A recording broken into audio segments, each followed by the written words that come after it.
Friends, ఇదిగోండి 2 కేజీలు mutton తెప్పించామండి. Perampeta అని జంగారెడ్డిగూడెం దగ్గరలో ఒరిజినల్ కోతులు వాడతారు. దీన్ని బొయ్యిల వరకు తీసేసి ఫ్రెండ్స్ 2 కేజీల్లో సగం బొయ్యిలు వచ్చింది, సగం మాంసం వచ్చింది.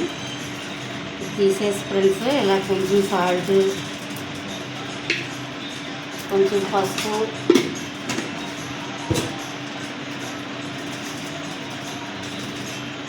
ఇవన్నీ ఫ్రెండ్ కొంచెం పసుపు వేయాలి.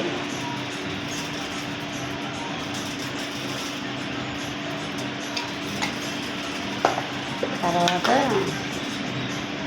కొంచెం కారం ఇలా వేసుకొని ఫ్రెండ్స్ కలిపేసుకొని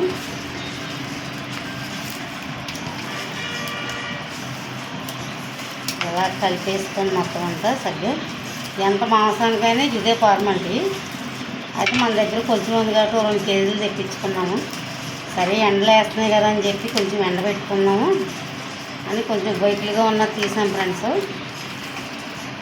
1/4 కేజీకి బయటలు వచ్చినాయి, కేజీ బాబుకి మెత్తని మాంసం వచ్చింది. ఇది కేజీ బాబు ఉంటుంది ఫ్రెండ్స్. 1/4 కేజీ బయటలు వచ్చింది ఫ్రెండ్స్. ఓకేనా ఫ్రెండ్స్, ఇప్పుడు దీన్ని ఇలా కలిపేసుకున్నాం కాబట్టి మనం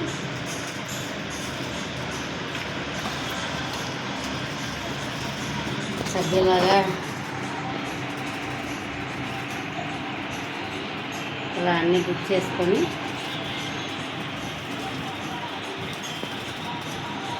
ఇంకా ఎడంగా పైకి తీసుకెళ్ళి డాబా మీదకి ఎడంగా ముక్కలు జరిపేసి ఈ తాడికి ఇలాగా ఎడంగా జరిపేసి కట్టేసుకుంటే 2 రోజులు ఎండిపోతాయండి.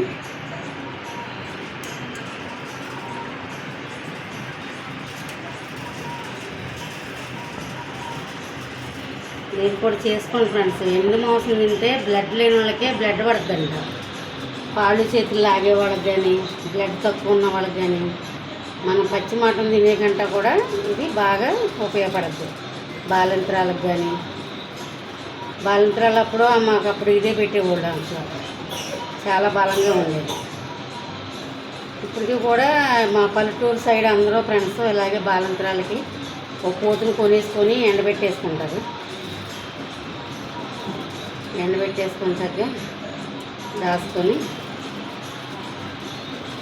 ఇలా ఎడంగా వీటిని చేసి మళ్ళీ పైకి వెళ్ళి ఎండబెట్టాక తీస్తాం ఫ్రెండ్స్. ఓకే ఫ్రెండ్స్, గుచ్చేసి మొత్తం ఇలా గుచ్చుకోవాలి. పైన ఎండబెట్టే చూపిస్తాను నేను కొని ఇంకా ఇలాగా ఎండబెట్టేసుకొని సరిపోద్ది ఫ్రెండ్స్. కొంచెం 2 కేజీల మటన్ తెప్పించాం కాబట్టి సగం బైకులు వచ్చినాయి మాంసం.